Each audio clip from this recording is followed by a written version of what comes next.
మనం స్టాక్ మార్కెట్లో ఒక షేరు కొనాలనుకున్నప్పుడు సింపుల్గా బై బటన్ నొక్కేస్తాం. అంతే, క్షణాల్లో ఆర్డర్ ఎగ్జిక్యూట్ అయిపోతుంది. అంతా ఏదో మ్యాజిక్ లాగా అనిపిస్తుంది కదా. కానీ ఆ ఒక్క క్లిక్ వెనకాల జరిగే ప్రాసెస్ ఏంటి, దాని గురించి ఇప్పుడు వివరంగా తెలుసుకుందాం. సరే, ఆ బై బటన్ నొక్కిన తర్వాత ఆ నెక్స్ట్ 24 గంటల్లో తెర వెనకాల అసలేం జరుగుతుంది? ఇది చాలా మందికి తెలీదు. ప్రతి ఇన్వెస్టర్ ఖచ్చితంగా తెలుసుకోవాల్సిన ఈ ప్రయాణం గురించి ఇప్పుడు చూద్దాం. ఈ ప్రాసెస్ని ఇంకా సింపుల్గా అర్థం చేసుకోవడానికి మనం ఒక ట్రేడ్ని ఫాలో అవుదాం. అంటే అది ఎగ్జిక్యూట్ అయిన దగ్గర్నుంచి ఫైనల్గా సెటిల్ అయ్యేంతవరకు స్టెప్ బై స్టెప్ ఏం జరుగుతుందో చూద్దాం. ఉదాహరణకి మనం రిలయన్స్ ఇండస్ట్రీస్ షేర్లు కొంటున్నామనుకుందాం. ఒక 100 షేర్లు, ఒక్కో షేరు 1000 రూపాయల చొప్పున, అంటే మొత్తం ట్రేడ్ విలువ 1,00,000 రూపాయలు. సరేనా?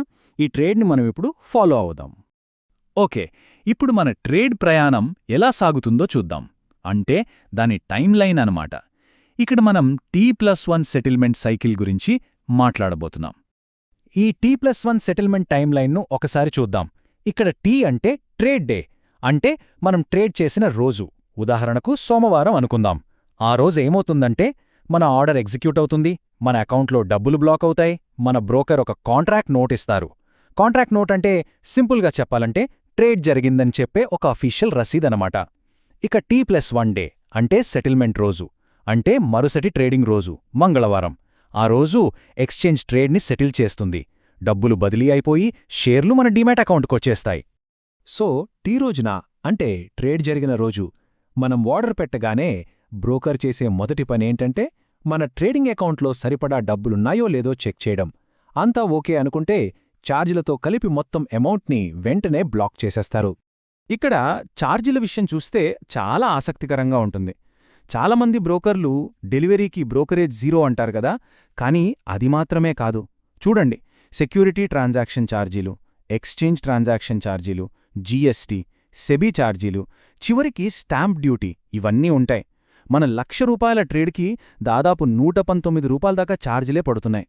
సో మనం గుర్తుపెట్టుకోవాల్సిందేంటంటే ట్రేడ్ చేసేటప్పుడు ఈ అదనపు ఖర్చుల గురించి కూడా ఆలోచించాలి. ఇది చాలా ముఖ్యమైన విషయం. జాన్యువరి 2023 నుండి మన ఇండియా పూర్తిగా T+1 సెటిల్మెంట్ సైకిల్కి మారిపోయింది. అంటే ట్రేడ్ జరిగిన నెక్స్ట్ ట్రేడింగ్ డేకే సెటిల్మెంట్ అయిపోతుంది. దీనివల్ల మన మార్కెట్ ప్రపంచంలోనే one of the fastest and most efficient మార్కెట్లలో ఒకటిగా నిలిచింది. అయితే ఈ మొత్తం ప్రాసెస్ ఇంత స్మూత్గా, ఇంత ఫాస్ట్గా జరగడానికి వెనకాల ఒక కనిపించని శక్తి ఉంది, ఒక మధ్యవర్తి. తెర వెనకాల ఉండే అంతా నడిపించే ఈ కీలకమైన ప్లేయర్ గురించి ఇప్పుడు తెలుసుకుందాం. ఆ కనిపించని మధ్యవర్తే క్లియరింగ్ మెంబర్, షార్ట్కట్లో CM అంటారు. వీళ్ళేంటంటే ట్రేడింగ్ మెంబర్లు చేసే అన్ని డీల్స్ క్లియర్ అవ్వడానికి, సెటిల్ అవ్వడానికి బాధ్యత వహిస్తారు. సింపుల్గా చెప్పాలంటే వీళ్ళు 3 మెయిన్ పనులు చూసుకుంటారు. 1. ఎవరికి ఎంత రావాలి, ఎవరు ఎంత ఇవ్వాలి అని లెక్కలు వేయడం. 2. ఆ సెటిల్మెంట్ని పూర్తి చేయడం. 3. ఈ మొత్తం ప్రాసెస్లో వచ్చే రిస్క్ని మేనేజ్ చేయడం. ఇంకా సింపుల్గా అర్థం కావాలంటే వీళ్ళని స్టాక్ మార్కెట్కి ఒక ట్రాన్సాక్షన్ రెఫరీలాగా అనుకోవచ్చు. అంతా రూల్స్ ప్రకారం కరెక్ట్గా జరుగుతుందా లేదా అని చూసుకుంటారన్నమాట. ఈ క్లియరింగ్ మెంబర్స్లో మళ్లీ 2 రకాలుంటారు. మొదటిది ట్రేడింగ్ మెంబర్, క్లియరింగ్ మెంబర్, అంటే TM, CM. వీళ్ళు బ్రోకర్లన్నమాట. వాళ్ల సొంత ట్రేడ్స్తో పాటు వాళ్ల క్లయింట్స్ ట్రేడ్స్ని కూడా వాళ్లే క్లియర్ చేసుకుంటారు. ఇక రెండోది ప్రొఫెషనల్ క్లియరింగ్ మెంబర్ లేదా PCM. వీళ్ళు బ్రోకర్స్ కారు. సాధారణంగా పెద్ద బ్యాంకులు లేదా కస్టోడియన్లు ఈ పని చేస్తాయి.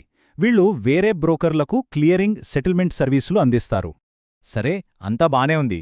కానీ ఈ సిస్టమ్ మనల్ని, అంటే ఇన్వెస్టర్లని ఎలా కాపాడుతుంది?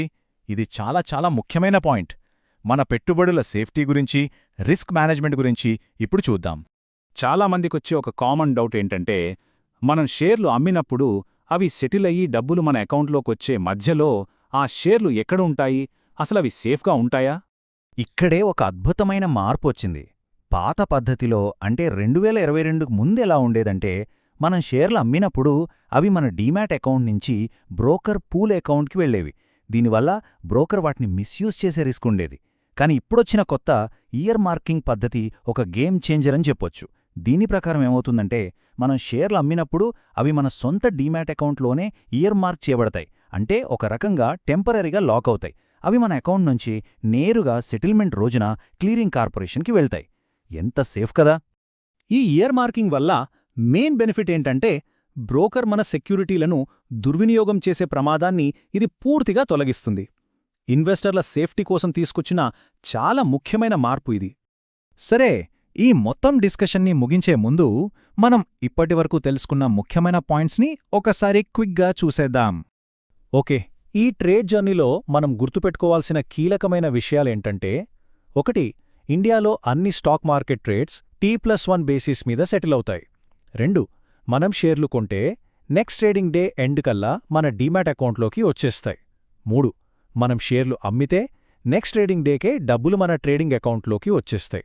4. ఈ సిస్టమ్కి క్లియరింగ్ మెంబర్ అనే ఒక కనిపించని గార్డియన్ ఉన్నాడు.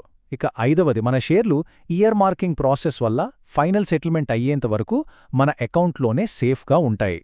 T+1 ఇప్పుడు మన స్టాండర్డ్ అయిపోయింది. ఇది నిజంగా ఒక గొప్ప ముందడుగు. కానీ నెక్స్ట్ ఏంటి? భవిష్యత్తులో మనం ట్రేడ్ చేసిన సెకండులోనే, అంటే T+0 సెటిల్మెంట్ కూడా సాధ్యమవుతుందా? మన మార్కెట్ ఇన్ఫ్రాస్ట్రక్చర్ ఇంకా ఎంత ముందుకు వెళుతుంది? ఇది ఆలోచించాల్సిన విషయం కదూ.